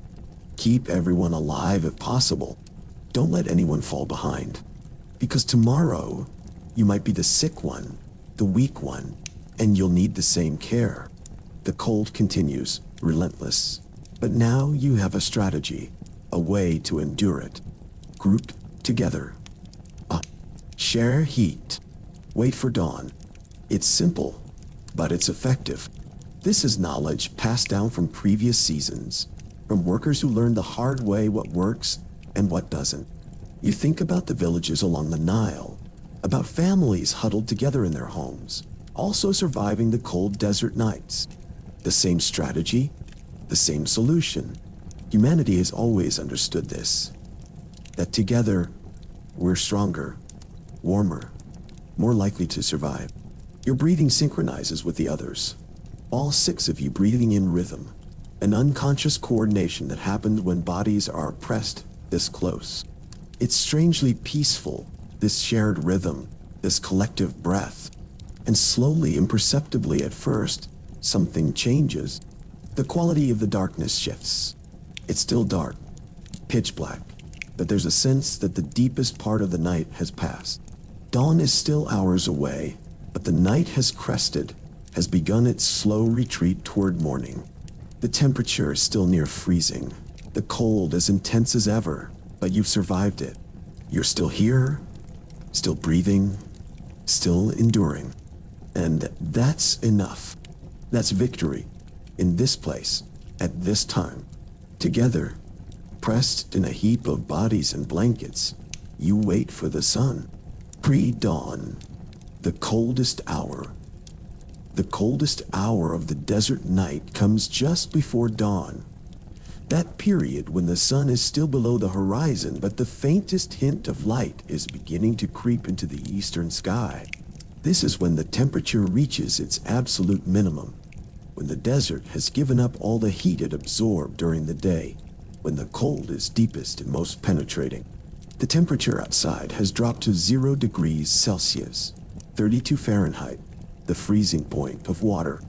Inside the dwelling, protected by walls and shared body heat, it's perhaps 2 or 3 degrees warmer, but that's still brutally cold. This is the hardest part of the night to survive, the point where bodies are most vulnerable, where the weakest workers don't make it through. You're still huddled with the other workers, pressed together, in a mass of bodies and blankets. The man who was feverish earlier has stopped shivering. At first you think this is good, that his fever has broken, but then you realize he's stopped shivering because he no longer has the energy to shiver. His breathing is shallow, irregular, barely perceptible against your back. He's not doing well. Someone whispers in the darkness.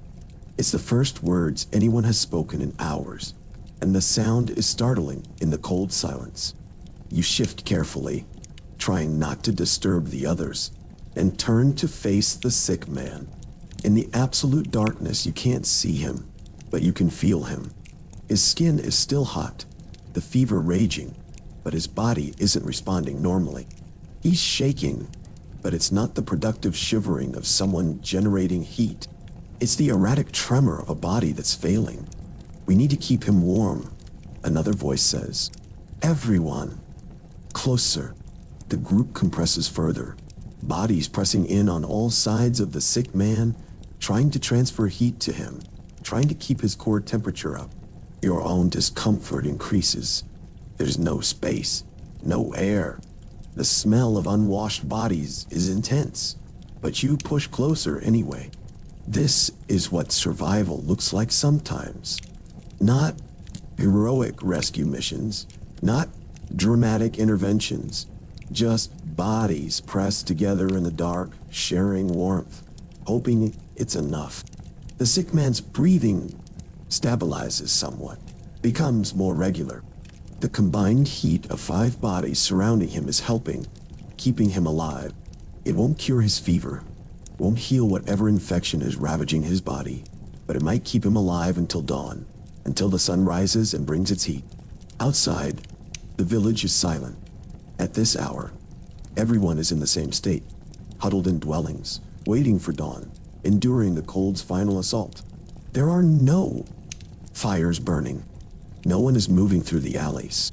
The entire settlement might as well be dead, a ghost village waiting for the sun to resurrect it. Your mind is moving slowly, thoughts forming and dispersing like clouds of breath in cold air.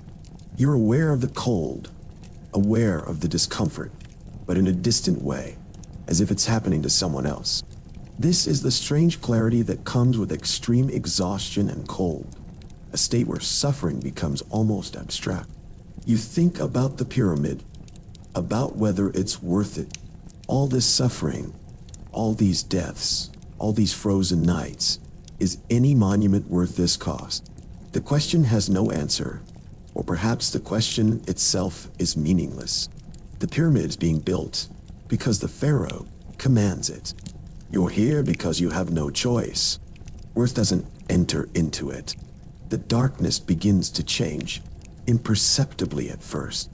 Not lighter exactly, but less absolute. The pure black of deep night is giving way to something slightly less black. The first hint that dawn is approaching. This change is subtle, so subtle that you're not sure if you're really seeing it or if your mind is playing tricks on you. Wishful thinking creating illusions. But no, there it is. A faint lessening of the darkness. The cracks in the walls, invisible for hours, are now barely visible as thin lines of slightly less black against the black of the walls.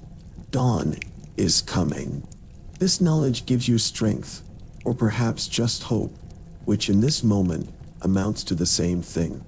You've survived the night. Not comfortably, not easily, but you've survived.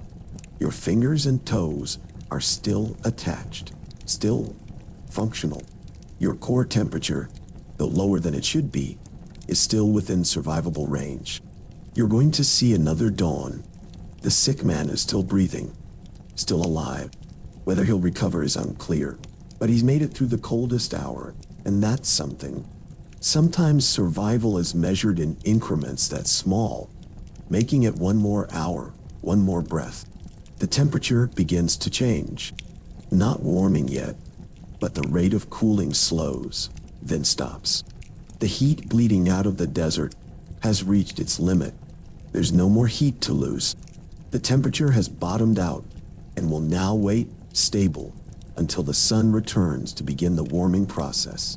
You remain huddled together, no one moving yet, waiting for more light, waiting for the cold to ease before attempting to separate and begin the day.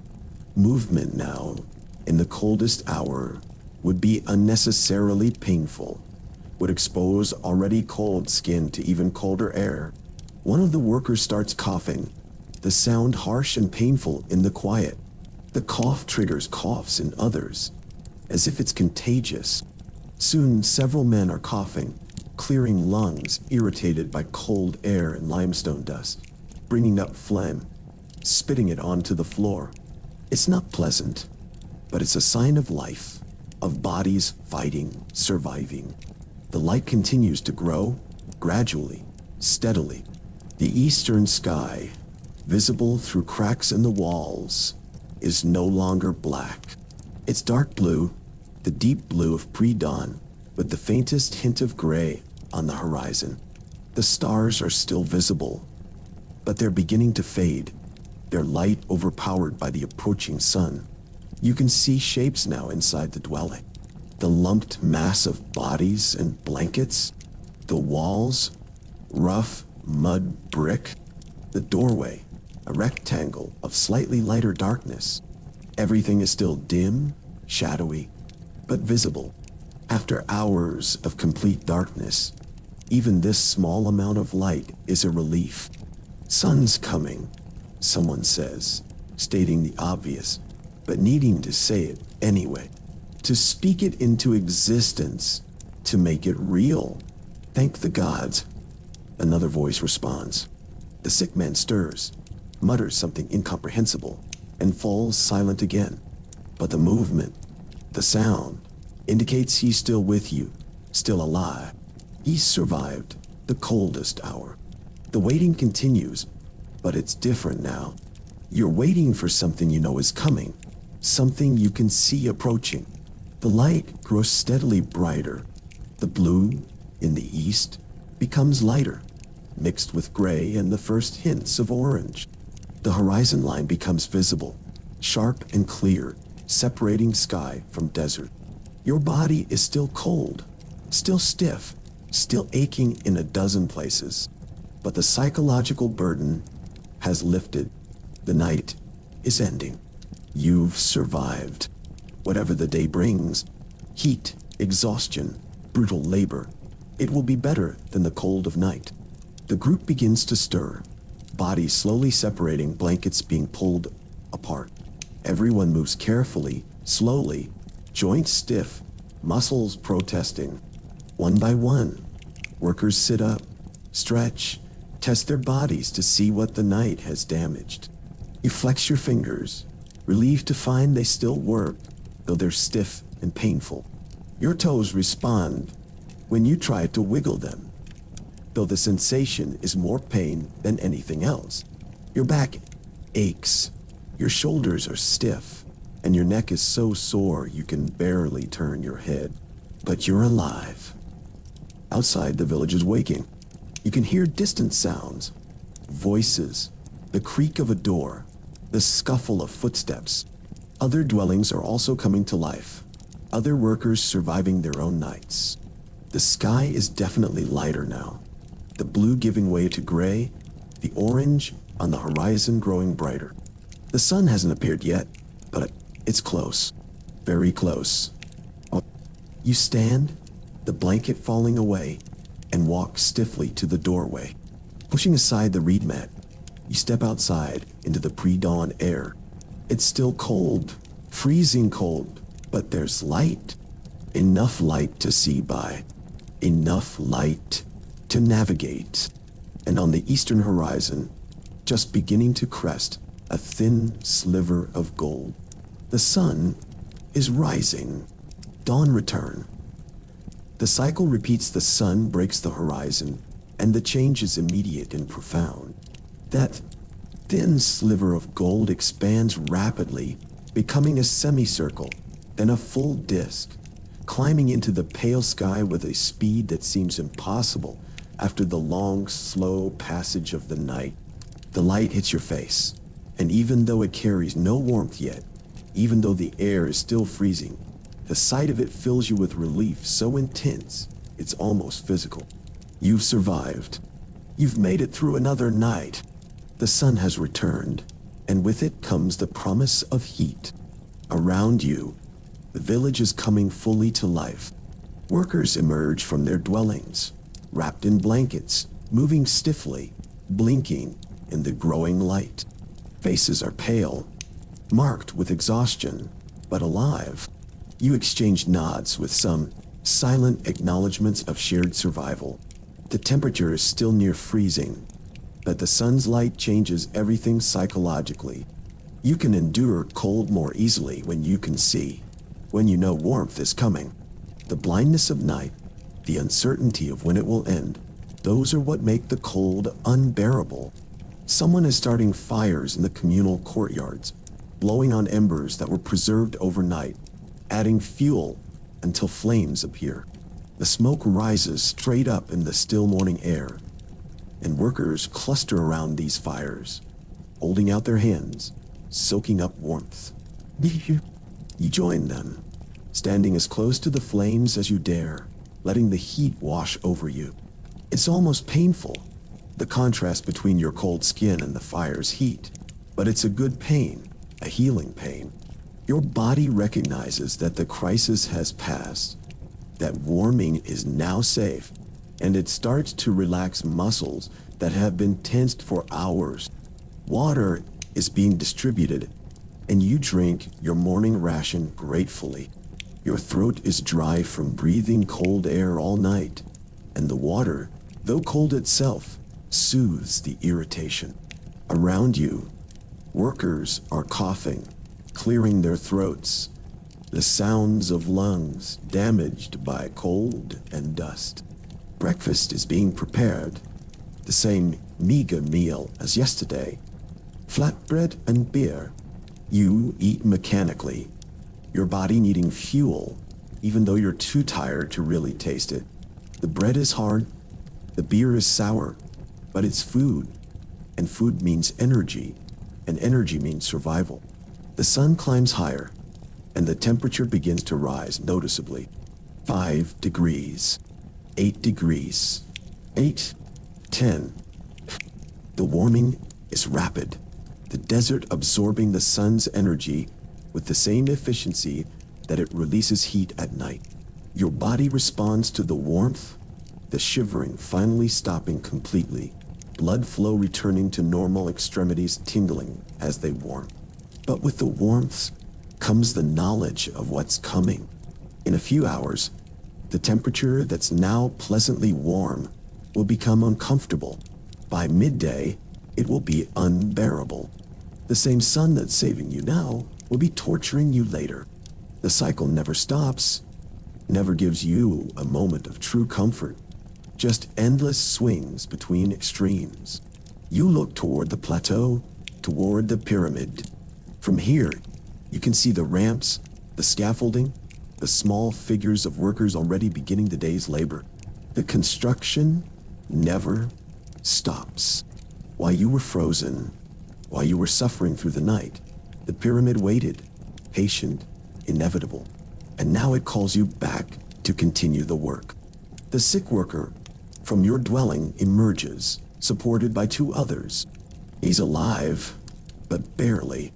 His face is flushed with fever, his eyes unfocused. He won't be working today, might not ever work again, but he's alive, which is more than can be said for some. You hear that 3 workers died last night, not in your dwelling, but in others nearby. 3 men who went to sleep and didn't wake up, their bodies pushed past the point where they could recover. Their bodies will be buried today, simple graves in the sand, and new workers will take their places. This is the arithmetic of the pyramid. Workers die, new workers arrive. The construction continues. Your individual survival doesn't matter in the grand scheme. You're replaceable, expendable, just one more body hauling stones until you can't haul anymore. But to you, Your survival matters. To your family, if you have one, it matters. To the workers in your dwelling who huddle with you through the night, it matters. The pyramid might not care, but people do, and that has to be enough. The sun is well up now, and the cold is retreating. 15 degrees. 18. The transition period is happening. That brief window when the temperature is comfortable. You remove your blanket, drape it over your arm. Your tunic, dry now after the night, is still stiff with dried sweat and salt, but it will do. It's all you have. The call comes to gather for work, and you join the stream of workers walking toward the plateau. The climb that was so difficult yesterday, in the heat, is easier this morning, in the cool air. But you know it's temporary. In a few hours, you'll be desperately wishing for the cold of night again. As you walk, you notice something. Your body is adapting, slowly, painfully, but adapting. The first few nights were the worst, when the cold was completely unexpected, when you didn't know how to survive it. But now, weeks or months into your time here, you've developed strategies. Huddling together, keeping your tunic as dry as possible, eating every bit of food you're given to maintain energy reserves. Small things, but they make the difference between survival and death. You reach the construction site, and the work begins again. The same brutal labor as yesterday. Hauling blocks, chipping stone, pulling ropes, pushing ramps, Doc. The sun climbs higher, and the heat builds, and soon you're sweating again, soaking your tunic, losing water, your body suffering under the assault of heat. And you know, with absolute certainty, that tonight will be the same. The cold will return. You'll huddle in your dwelling with the other workers, shivering, enduring, counting the hours until dawn. And then tomorrow will be like today, and the next day, and the next. This is your life now. This is what building the pyramids means. Not glory, not pride, not the satisfaction of creating something eternal. Just endless suffering, day after day, night after night, until your body gives out or your time is complete. You pull the rope, step, pull, step, and the block slowly rises up the ramp. The limestone gleams in the growing light, so bright it hurts to look at. The pyramid rises above you, massive and indifferent, consuming your life, your strength, your warmth, and giving nothing back. But you continue. Because what else can you do? The work must be done. The pharaoh must have his tomb. The monument must be built. And if it costs you everything, if it costs thousands of workers everything, that's just the price of eternity. The sun beats down. The sweat pours. The exhaustion builds. And somewhere in the back of your mind, you're already dreading tonight. Already counting the hours until the cold returns. This is survival at Giza. This is what it means to build forever. This is why you, a modern person with modern comforts and modern expectations, would never survive a single night here.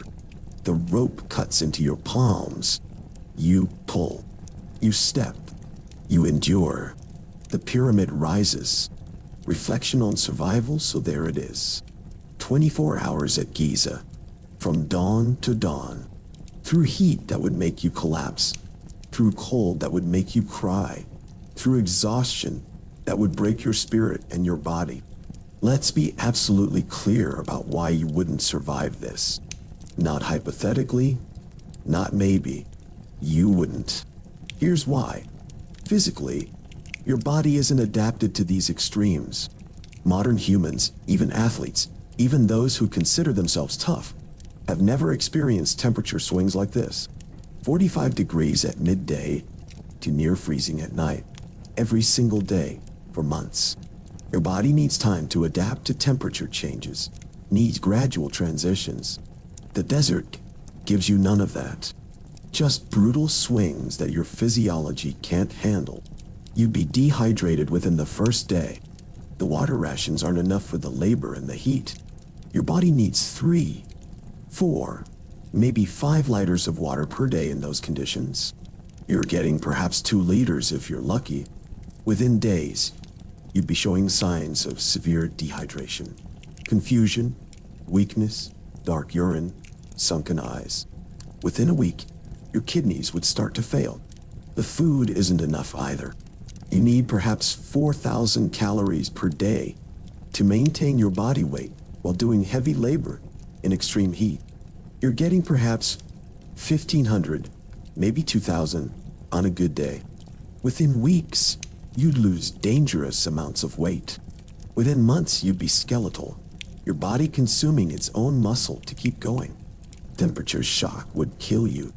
Your body, used to climate-controlled environments, used to gradual transitions, used to being able to warm up or cool down as needed, would be overwhelmed. The first night, going from 40+ degrees to near freezing while wearing a wet tunic, you'd develop hypothermia. Maybe not severe enough to kill you that first night, but enough to weaken you dangerously. Night after night, the cumulative effect of cold exposure would destroy you. Frostbitten, fingers and toes, respiratory infections from breathing freezing air, weakened immune system from constant stress. Within a month, you'd be seriously ill. Within 2 months, you'd likely be dead. Psychologically, you'd break. This is perhaps the most important point. The ancient workers who survived this had something you don't have: acceptance. They knew this was their reality. They had no expectation of comfort, no frame of reference for anything better.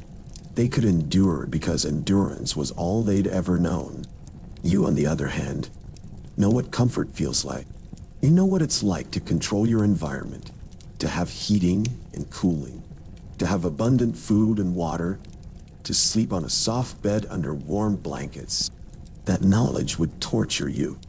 Every moment of suffering would be measured against your memory of comfort, and that gap would be unbearable. The hopelessness would destroy you. Modern people are raised with the belief that suffering is temporary, that things can improve, that if you work hard, conditions get better. None of that is true at Giza. Tomorrow will be exactly like today. Next week will be the same. Next month, no different. There's no promotion, no reward, no light at the end of the tunnel. Just endless repetition of the same suffering. Within days, you'd be counting hours until you could leave. Within weeks, you'd be fantasizing about escape. Within a month, you'd be broken, either trying to run away, which would likely get you killed, or just giving up, lying down, and waiting to die. The social structure would crush you. You're used to having rights, having agency, having choices. At Giza, you have none of these things. You're told when to wake, when to work, when to eat, when to sleep. You have no say in your life. You can't quit. You can't complain. You can't refuse. Any resistance is met with punishment, reduced rations, beatings, or worse. You're used to being treated with basic dignity, with basic human respect. At Giza, you're just a tool, no different from the copper chisels or the wooden sledges. When you break, you're replaced. That's all. Your individual humanity means nothing in the face of the pyramid's demands. The ancient workers who survived this were remarkable. Let's be clear about that. They weren't superhuman, but they were adapted in ways you're not. Raised in harsh conditions from birth, accustomed to hunger, to cold, to endless labor. Bodies conditioned by a lifetime of physical work. Minds shaped by a worldview that accepted suffering as natural and inevitable. They had community, shared culture, shared understanding. They looked after each other because they had to, because collective survival was the only survival possible. They had coping mechanisms, psychological strategies, ways of enduring that were passed down through generations. And even with all these advantages, many of them died. The workers who survived for years were the exception, not the rule. The pyramid consumed people, used them up, and discarded them. So when you're lying in bed tonight, comfortable and warm, think about this. Think about the workers at Giza, 4,500 years ago, lying on reed mats in freezing mud brick dwellings, shivering through the night, knowing that tomorrow would bring the same heat, the same labor, the same suffering. Think about the fact that they did this not for a week or a month, but for years, some for their entire adult lives, building a monument they'd never see completed, for a pharaoh they'd never meet, knowing their names would never be remembered. Their suffering built eternity. The pyramids stand today because of countless frozen nights, countless scorching days, countless bodies broken and discarded in the desert sand. You wouldn't survive a night at Giza.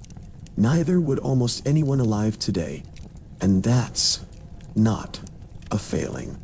It's just a recognition of how far we've come, of how much human life has improved, of how much softer our world is now than it was then. The pyramids are magnificent. They're extraordinary achievements, but they were built with a currency of human suffering that we can barely comprehend. Every block was hauled by someone who was cold and hungry and exhausted. Every level was built by people pushing themselves past what should be humanly possible. So look at the pyramids with wonder, yes, but also with the understanding that what looks eternal was built by people who were all too mortal, whose lives were brief and hard and filled with suffering. They endured so that pharaohs could have eternity.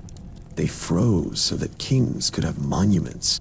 They died so that we, thousands of years later, could stand in awe of what they built.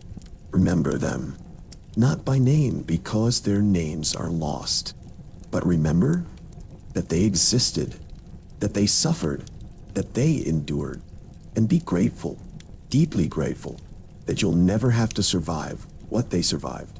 Every single night, until the work was done or death released them. The pyramids are eternal. The workers who built them weren't, but their suffering echoes across millennia, a reminder of what humans can endure when they have no other choice. Now rest, sleep well, and tomorrow, when you wake in your warm, comfortable bed, take a moment to appreciate what you have. Because at Giza, right now in your imagination, workers are waking too, cold and stiff and dreading another day under the blazing sun. The pyramid rises. The work continues. The cycle repeats forever.